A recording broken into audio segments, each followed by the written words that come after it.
அனைவருக்கும் வணக்கம். எல்லாரும் எப்படி இருக்கீங்க?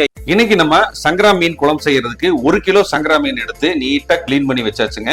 வாங்க இன்னைக்கு ஒரு சிம்பிள் அண்ட் ஈஸியா உங்களுக்கு அட்டகாசமான ஒரு சங்கரா மீன் குழம்பு செஞ்சு காட்ட போறேன். இப்போ பேன் அடுப்புல வச்சாச்சுங்க. அடுப்புல வச்சு எண்ணெய் எல்லாம் சூடாயிருச்சுங்க. இன்னைக்கு கடலை தான் ஆட் பண்ணிருக்கேன். இப்போ வந்து ஒரு 1/2 டீஸ்பூன் வெந்தயம், 1/2 டீஸ்பூன் சீரகம், கொஞ்சமா கடுகு சேர்த்துக்கலாம். அடுத்தது 200 கிராம் சின்ன வெங்காயம் நறுக்கி வச்சிருக்கேன், சேர்த்துக்கலாம். அடுத்தது கொஞ்சமா கருவேப்பிலை சேர்த்துக்கலாங்க. இப்ப வெங்காயம் 50% வதங்கிடுச்சுங்க. ஒரு 15 பல் பூண்டை தட்டி வச்சிருக்கேன், அப்படியே சேர்த்துக்கலாம். நல்லா வதங்கிடுச்சுங்க. 3 தக்காளியை நான் வந்து மிக்சியில அரைச்சு வச்சிருக்கேன், சேர்த்துக்கலாம். தக்காளி சேர்த்து நல்லா கிளறி விட்டாச்சுங்க. அடுத்து நம்ம உப்பு சேர்த்துக்கலாம். ஒரு 1.25 டீஸ்பூன் வந்து உப்பு சேர்த்துக்கலாங்க.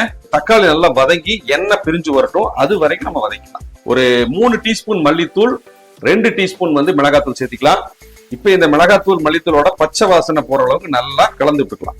லெமன் சைஸ் புளியை நான் கரைச்சி வச்சிருக்கேன், இதை அப்படியே சேர்த்துக்கலாம். இப்ப புளிக்கரசல் சேர்த்துனதுக்கு அப்புறமா நல்லா மிக்ஸ் பண்ணிக்கலாங்க. இப்ப இந்த குழம்புக்கு இன்னி கொஞ்சம் தண்ணி சேர்த்துக்கலாங்க. ஒரு 100 ml தண்ணி சேர்த்துக்கலாம்.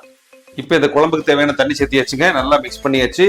மூடி போட்டு ஒரு 2-3 நிமிஷம் நல்லா கொதிக்கட்டும். இடையில கலந்து விட்டுக்கலாம். இப்போ ஒரு 3 நிமிஷம் ஆச்சுங்க, ஓபன் பண்ணிடலாம். நல்லா கொதிக்க ஆரம்பிச்சிருச்சுங்க. நல்லா வாசனை வருது. 1/2 டீஸ்பூன் வந்து இது கூட சீரகம் சேர்த்திக்கலாம். சீரக பொடி சேர்த்திக்கலாம். இப்ப சீரகம் சேர்த்தி நல்லா கொதிச்சிருச்சுங்க. அடுத்தது நம்ம தேங்காய் பால் சேர்த்திக்கலாம்.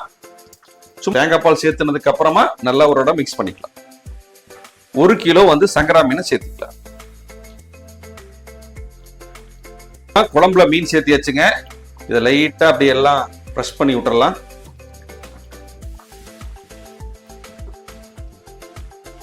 இப்போ மீன் வந்து குழம்புல நல்லா பிரஷ் பண்ணி விட்டாச்சுங்க. இப்போ மூடி போட்டுடலாம். மூடி போட்டுட்டு ஒரு 5 நிமிஷம் மீடியமான ஃப்ளேம்ல கொதிக்க விட்டுட்டு அப்புறம் ஓபன் பண்ணி உங்களுக்கு காமிக்கிறேன். இடையில கூட கலந்துக்கலாம். ஓபன் பண்ணிடலாங்க. ஒரு 5 நிமிஷம் ஆச்சு. இடையில கூட கலந்துருக்கோம். அட்டகாசமான சுவை பாத்தீங்கன்னா நல்ல கமன்னு வாசனை வருதுங்க. இந்த சங்கரா மீனோட வாசனை வருது.